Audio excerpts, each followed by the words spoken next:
Mobile अपना of कर देना।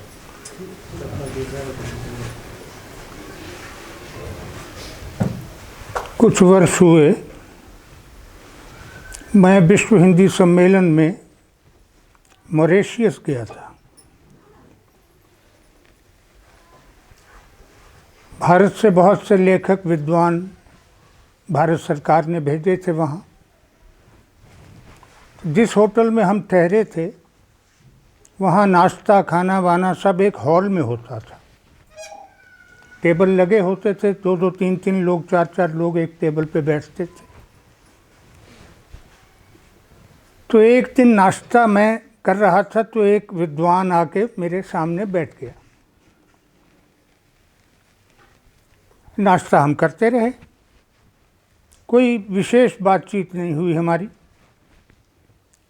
तो जब नाश्ता मैंने कर लिया तो दोनों हाथ जोड़ के मैंने, आदत है मेरी ये, मैंने कहा शुक्र है प्रभु तेरा। तो वो नास्तिक था। तो उसने कहा कि सर आप क्या कर रहे हैं, किसका धन्यवाद कर रहे हैं? मैंने कहा देखो, अभी एक वेटर आया था जो ये रख के गया खाने पीने का सामान, तो तुमने उसको थैंक यू बोला था, तो उसका तो सामान में कुछ भी नहीं था। ये तो मॉरिशस गवर्नमेंट खिला रही है हमें, तो धन्यवाद मॉरिशस गवर्नमेंट का करना चाहिए। ये तो वेटर है, यहाँ सामान रखने के पैसे लेता है, तनख्वाह लेता है, तो तुमने इसको धन्यवाद कह दिया। कहता वो तो औपचारिकता है। तो मैंने कहा औपचारिकता ही सही, जिसने ये सब कुछ दिया है उसको भी थैंक यू बोल दो। तुम कह रहे हो मॉरिशस गवर्नमेंट ने दिया है, तो मॉरिशस गवर्नमेंट को भी तो किसी ने दिया है। मान लो वो पानी न दे तो ये बन जाता सारा कुछ। तो जिसने ये दिया है, जिसने तुम्हें बनाया है, मुझे बनाया है, संसार को बनाया है, तो उसका शुक्रिया अदा करने में क्या जा रहा है? बोला इसका मतलब आप आस्तिक हैं। मैंने कहा मैं नास्तिक हूँ, तुमसे बड़ा नास्तिक हूँ, इसलिए कि मैं तुम्हारे ईश्वर को नहीं मानता, मैं ब्रह्म को मानता हूँ। अब उसकी समझ में ना आए कि ईश्वर क्या और ब्रह्म क्या। मैंने कहा देखो, हम लोग तो शब्दों से खेलते हैं, राइटर हैं, तुम भी राइटर हो, मैं भी राइटर हूँ, हम तो शब्दों से ही खेलते हैं। तो शब्द बड़ा महत्वपूर्ण है हमारे लिए, और ऋषियों ने शब्द को ब्रह्म कहा है। इतना इतना महत्व है शब्द का कि ऋषि उसको ब्रह्म कहते हैं। तो शब्द के साथ चलो तो ईश्वर क्या है? दो शब्द हैं, ईश और वर। ईश का मतलब है मालिक और वर का मतलब है श्रेष्ठ, सीनियर। तो जब मैं ईश्वर को मानूंगा तो पहले तो मैं बहुत से ईशों को मानूंगा, फिर उनमें से जो सबसे बड़ा होगा उसको मानूंगा, तब तो मुझे आस्तिक कहोगे। मैं ये नहीं मानता। ये तुम्हें क्यों समझा रहा हूँ? इसलिए कि मैं पिछले कई बार से तुम्हें धार्मिकता और अध्यात्म का अंतर समझा रहा हूँ। मैन मेड गॉड बड़ी फेमस कहावत है, इसमें कोई शक नहीं है। लेकिन इसमें भी कोई शक नहीं है कि गॉड मेड द मैन। तो पहले जो आदमी और औरत संसार में भेजे गए होंगे सृष्टि की रचना शुरू करने के लिए, वो भी तो भगवान ने भेजे होंगे। और तुम्हारे शब्दों में कहूँ तो ईश्वर ने भेजे होंगे। लेकिन उसको ईश्वर याद नहीं होगा, जिसको हम अर्ली मैन कहते हैं, आदि पुरुष कहते हैं। वो भगवान भगवान को नहीं मानता होगा, क्योंकि उसे अपने बाहुबल पर जीना है। जंगली जानवरों से अपने को बचाना है, खाने का इंतज़ाम करना है, पेड़ों की छाल उबाल के पीनी है या खानी है, या पत्ते तोड़ के खाने हैं, क्योंकि अभी अनाज का तो हुआ नहीं था प्रबंध। तो वो जिस चीज़ से डरा उसको उसने देवता मान लिया, भगवान मान लिया, ईश्वर मान लिया। वो आग से डरा तो अग्नि देवता, वो पानी से डरा तो वरुण देवता, वो हवा से डरा तो पवन देवता, वो सूरज से डरा तो सूर्य देवता, वो चांद से डरा तो चंद्रमा देवता। तो जिससे डरा उसको देवता मान लिया। अब जब तुम मेंटली किसी को अपने से बड़ा मान लेते हो तो फिर उसके सामने झुकते भी हो। तो फिर वो प्रणाम करने लगा, अग्नि को प्रणाम करने लगा, जल को प्रणाम करने लगा, वायु को प्रणाम करने लगा, ग्रहों को प्रणाम करने लगा। फिर उसी में शनि देवता, बृहस्पति देवता, हर स्टार जो था जिसको हम ग्रह कहते हैं, वो ग्रह सारे के सारे देवता बन गए। अब इन देवताओं में से ब्रह्म को ढूंढना ये मूर्खता है, क्योंकि ब्रह्म ने तो ये सब बनाया है। ये ग्रह उपग्रह उसी ने बनाए हैं, ये धरती, ये जंगल, ये आकाश, ये पशु पक्षी जानवर सब उसी ने बनाए हैं। तो फिर तुमने इन बातों को लेकर जैसे जैसे संख्या बढ़ती गई, परिवार बढ़ते गए, लोग बढ़ते गए, समाज बनता गया, हमने इनको रेगुलराइज करना शुरू कर दिया, देवताओं को। फिर ये हुआ कि अच्छा तुम इस देवता को नहीं मानते हो और हमारा देवता तो ये है, फिर हम तुम्हें देखेंगे रहते कैसे हो। फिर मारकाट शुरू हो गई। भारत में ही ले लो, शैवों और वैष्णवों की, शैवों और शाक्तों की कितनी लड़ाइयाँ हुई। मुसलमानों में देख लो, शिया और सुन्नी लखनऊ में हर साल मारकाट कर लेते हैं। तो ये धर्मांधता है, धर्मात्मा नहीं है। धर्म क्या है? तुलसीदास तो राम का अनन्य भक्त था और राम को ही सब कुछ मानता था, राम को ही भगवान मानता था, राम को ही ब्रह्म मानता था। तो तुलसीदास ने धर्म की परिभाषा क्या की है? परहित सरिस धर्म नहीं भाई, पर पीड़ा सम नहीं अधमाई। धर्म क्या है? किसी का भला कर दो, परहित। और पाप क्या है? अधर्म क्या है? किसी को पीड़ा पहुंचाना। तो तुलसीदास ने तो नहीं कहा कि ब्रह्म तुम्हारा ये है और इस प्रकार से कर। धर्म उसने समझा दी। तो मैंने पहली बार जब मुझे पता चला कि कुरान का हिंदी अनुवाद मकतबा अल हसनात रामपुर ने छापा है, तो मैंने भी मंगा लिए एक प्रति और पढ़ा उसको। हर जगह अल्लाह का ट्रांसलेशन ईश्वर किया हुआ था।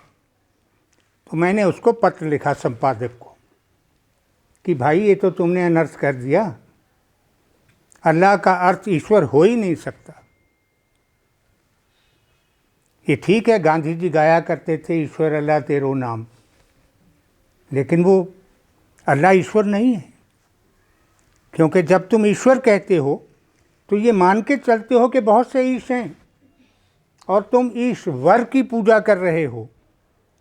तो अल्लाह का अर्थ तो है पूज्य, वर्शिपेबल, और अल लगने का आगे अर्थ है दी ओनली वर्शिपेबल, केवल मात्र एक जिसकी पूजा हो सकती है। तो तुम उसकी तो पूजा करते नहीं हो।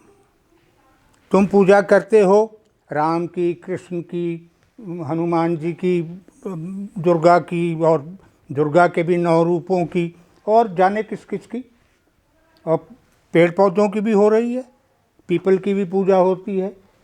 तो बहुत बहुत तुमने भगवान बना लिए अपने, तो ईश्वर नहीं है। तो उसका पत्र आया कि अब ये तो छप लिया जो छपना था, अगले एडिशन में मैं ठीक कर दूंगा, लेकिन कृपया बता तो दीजिए इसका अर्थ करूं क्या। तो मैंने कहा इसका अर्थ है स्वयंभू, जो अपने आप बन गया। भू मैंने होना, जो अपने आप हो गया वो। और स्वयंभू का ही एक रूप बिगड़ते बिगड़ते शंभू बन गया। तो अल्लाह का अर्थ ईश्वर नहीं हो सकता है। वो सुनता रहा मेरी बातें, लेकिन विद्वान था। तो बोला, कोई सबूत इस बात का आप दे सकते हैं कि ब्रह्म होता है? मैंने कहा, मैं ब्रह्म नहीं हूं, नहीं तो अभी तुम्हें अगला सांस नहीं आने देता। तुम्हें सबूत मिल जाता। सबूत तुम्हारी बुद्धि मांग रही है, और मैं उन लोगों की आस्था पर प्रश्न चिन्ह नहीं लगाता हूं जो सैकड़ों देवी देवताओं को मानते हैं। एक टाइम पर भारत की कुल आबादी 33 करोड़ थी, तो हिंदुओं ने 33 करोड़ देवी देवता मानने शुरू कर दिए। अब 125 करोड़ है, देवता नहीं बढ़े, वो 33 भी खड़े हैं। अभी मैं कल सुन रहा था, तो काशी में कोई विश्वनाथ कॉरिडोर बन रहा है, तो वहाँ का पंडित टेलीविज़न पे बोल रहा था कि जब शिव भगवान यहाँ आए और 33 करोड़ देवताओं को साथ लेकर आए, तो अभी वो 33 पे खड़े हैं, यहाँ 125 हो लिया। तो प्रश्न क्या है? प्रश्न केवल इतना है कि जब हम अपने को नहीं जानते, अपने को नहीं पहचानते, तो फिर हम ब्रह्म को कैसे जान लेंगे, कैसे पहचान लेंगे? अब दूसरा प्रश्न ये कि क्यों पहचाने? तो मत पहचानो, माँ के पेट से आते रहो, चिता पे लेट के जाते रहो। ये क्रम कब से चल रहा है, इसको चलता रहने दो। लेकिन अगर थक गए हो, या अगर समझ में आ गया है कि कभी तो यहाँ से निकलना है, अभी निकल लें तो अच्छा है। और समझदार वही है जो भरे मेले में से घर आ जाए, क्योंकि मेला समाप्त होने के बाद आओगे तो वहाँ की धूल मिट्टी और गंदगी और लोगों के खाए हुए सामान के जूठे पत्ते, वो सब तुम्हें देख के आने पड़ेंगे। तो ये संसार भरा भराए छोड़ के निकल जाएं, उसका उपाय करना पड़ता है। इसलिए अपनी आस्था को उस अदृश्य ब्रह्म पे लेके जाओ, जिसको तुम्हारे ऋषियों ने कहा है कि वो अदृश्य है। यजुर्वेद में आया, नमस्ते इलामस्तु, मैं इला को नमस्कार करता हूँ। इला का अर्थ पूज्य, मैं उसको नमस्कार करता हूँ जो केवल मात्र पूजा के योग्य है।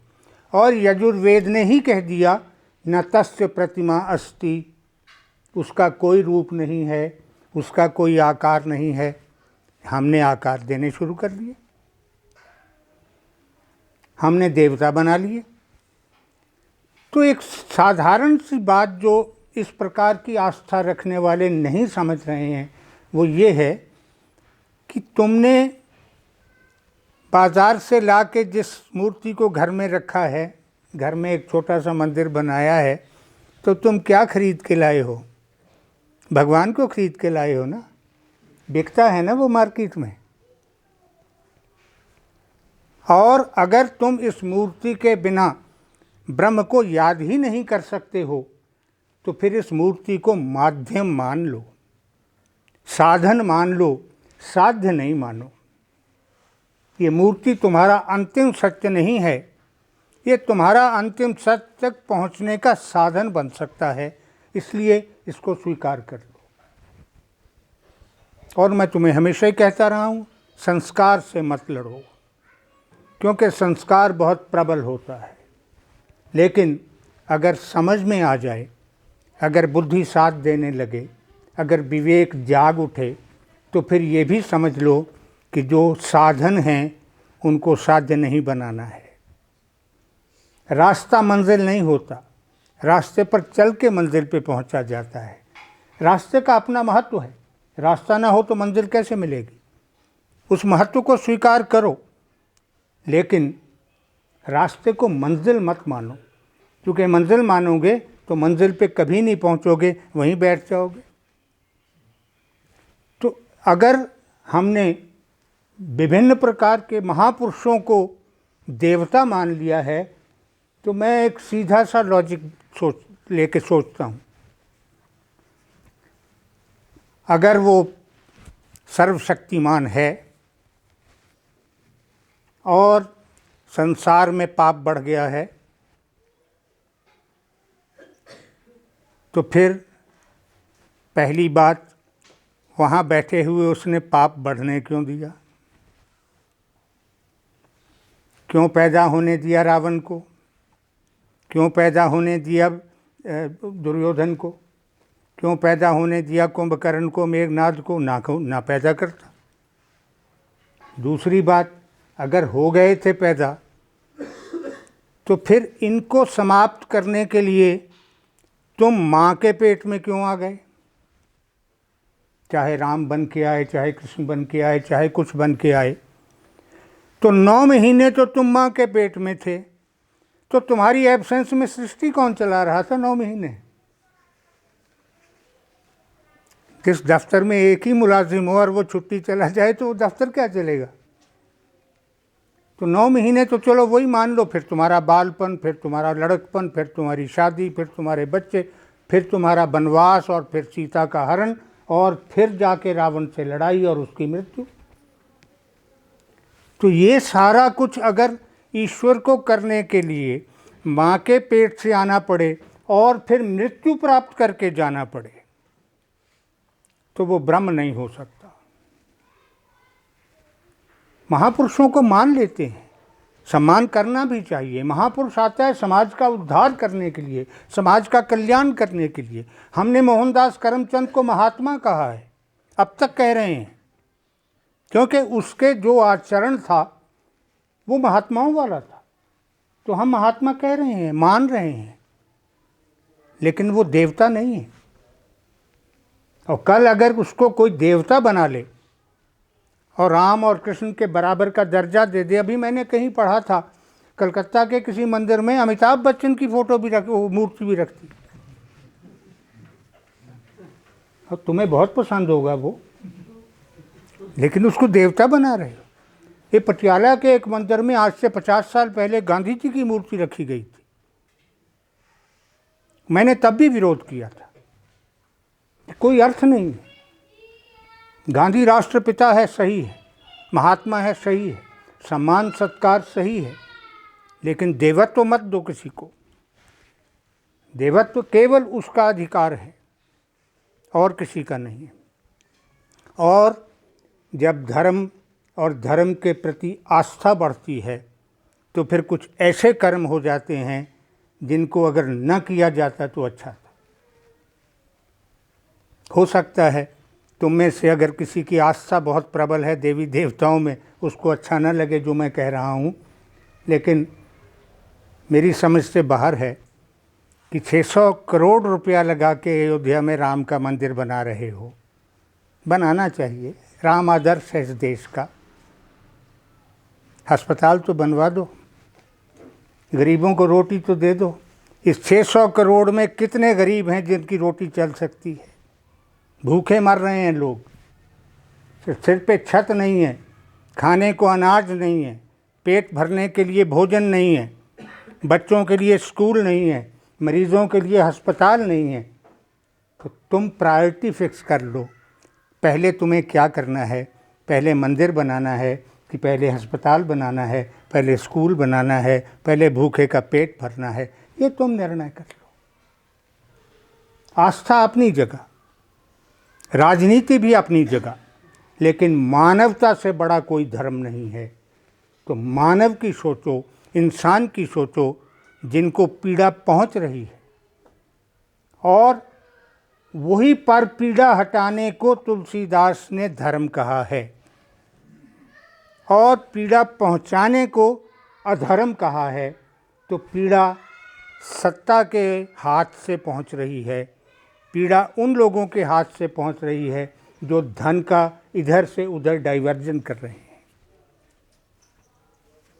श्रद्धा अपनी जगह, आस्था अपनी जगह, मैं उसमें विवाद में नहीं पड़ता, रखो अपनी आस्था, लेकिन सबसे बड़ा मानव धर्म जो है उस धर्म को पहचानो। और मानव धर्म के अंदर भी सबसे केंद्रित बात जो है वो है इस संसार से मुक्ति, इस संसार से जन्म मरण के चक्र में से निकलने की बात, कि तुम यहाँ से वहाँ पहुँच जाओ। मैंने संस्कार की बात की अभी, संस्कार में क्या होता है कि तुम अगर अपना धर्म बदल भी लोगे तो तुम्हारे संस्कार जल्दी जल्दी नहीं बदलेंगे। हिंदुस्तान में करोड़ों लोगों ने इस्लाम कबूल कर लिया, संस्कार आज भी उनके वही हैं जो पहले थे। आज भी उनके यहाँ सेहरा बांध के निकलता है, लड़का घोड़ी पे चढ़ के निकलता है। ये एंटी इस्लामिक है, इस्लाम इसकी आज्ञा नहीं देता है। और हम भी क्या कर रहे हैं, मनु ने 8 प्रकार के विवाह लीगल बताए थे अपने टाइम में। उनमें एक विवाह था राक्षसी विवाह। राक्षसी विवाह में क्या होता था, लड़का घोड़े पे बैठ के जाता था, पीछे एक अपना भाई बिठा लेता था, हाथ में तलवार लेके निकलता था कि अगर मैं लड़ते हुए मर गया और लड़की को न ला सका तो तू लेके आना जो पीछे बैठा है। और जो बारात होती थी वो उसके सोल्जर्स होते थे, इसको राक्षस विवाह कहते हैं। और अगर वो अपने ससुराल में किसी को जख्मी नहीं करता था तो उसको लड़की नहीं मिलती थी। ये राक्षस विवाह था। हमने आज तक हम इसी निभा रहे हैं। आज भी लड़का सेहरा बांध के घोड़ी पे बैठ रहा है, आज भी उसके हाथ में तलवार पकड़ाते हैं, आज भी पीछे शहबाला बिठाते हैं उसके, आज भी बारात लेके चलते हैं। ये संस्कार है जो चलता रहता है। तो संस्कार में जो कुछ भी तुमको मिला है उसका सम्मान करो, लेकिन आस्था उसके प्रति मत रखो। आस्था केवल उसके प्रति रखो जिसका अंश तुम्हारे अंदर है और इसके बिना तुम नहीं हो। दुनिया का कोई धर्म ऐसा नहीं है जो ये ना मानता हो कि ये शरीर केवल आत्मा के कारण है। उसको तुम आत्मा कहो, रूह कहो, सोल कहो, जो मर्जी कह लो, लेकिन सारी दुनिया के धर्म ये मानते हैं कि अगर अंदर आत्मा है तो शरीर है, और आत्मा निकल गई तो शरीर मिट्टी है। तो अगर ऐसी महत्वपूर्ण वस्तु तुम्हारे अंदर पड़ी है जिसके कारण तुम हो, तो फिर उसको ढूंढ लो कहाँ पड़ी है, उससे बात करना सीख लो, उसकी बात सुननी सीख लो, और फिर उससे पूछो कि तुम जिसका अंश हो वो पूर्ण कहाँ है। अंश यहाँ है तो पूर्ण कहीं ना कहीं तो होगा ही, और उस पूर्ण को खोजने के लिए जो भी करना पड़ता है वो ध्यान है और कुछ नहीं है। Only meditation and nothing else. Meditation converts yourself into light. तुम्हें प्रकाश में बदलती है मेडिटेशन, ध्यान तुम्हें प्रकाश में बदलता है, और वो भी प्रकाश रूप है जिसको नूर कहा गया है। तो नूर में नूर ही मिल सकता है, उसमें हवा पानी नहीं मिल सकते। प्रकाश में प्रकाश ही मिल सकता है। तो अगर उसमें मिलना है तो प्रकाश बनो। प्रकाश बनने के लिए अध्यात्म का मार्ग चुनो, धर्म का मार्ग नहीं, क्योंकि धर्म का मार्ग कई जगह जब अपनी सीमा पार करता है तो धर्मांधता बनता है, रिलीजियस ब्लाइंडनेस बनता है। और उसी के परिणाम में हो रहा है कि एक मुसलमान को पकड़ के कहते हैं जय श्री राम बोलो। अच्छा वो बोल देगा, फिर वो हिंदू हो गया? बोल दिया उसने डर के तुमसे, हिंदू हो गया? तो क्यों बुलवा रहे हो? कष्ट क्या है तुम्हें? और धर्म के नाम पर अगर तुम राज्य बनाना चाह रहे हो तो अफ़गानिस्तान को देख लो, इस्लाम के नाम पे बना है। मुसलमान मुसलमान को मार रहे हैं, वहाँ नॉन मुस्लिम तो है ही नहीं। पाकिस्तान में क्या हो रहा है, ये भी धर्म के नाम पे बना था। मुसलमान मुसलमान को मार रहा है, शिया को मार रहे हैं वहाँ, अहमदिया को मार रहे हैं वहाँ। तो धर्म का राज्य जो तुम सोच रहे हो वो किसी काम का नहीं होता।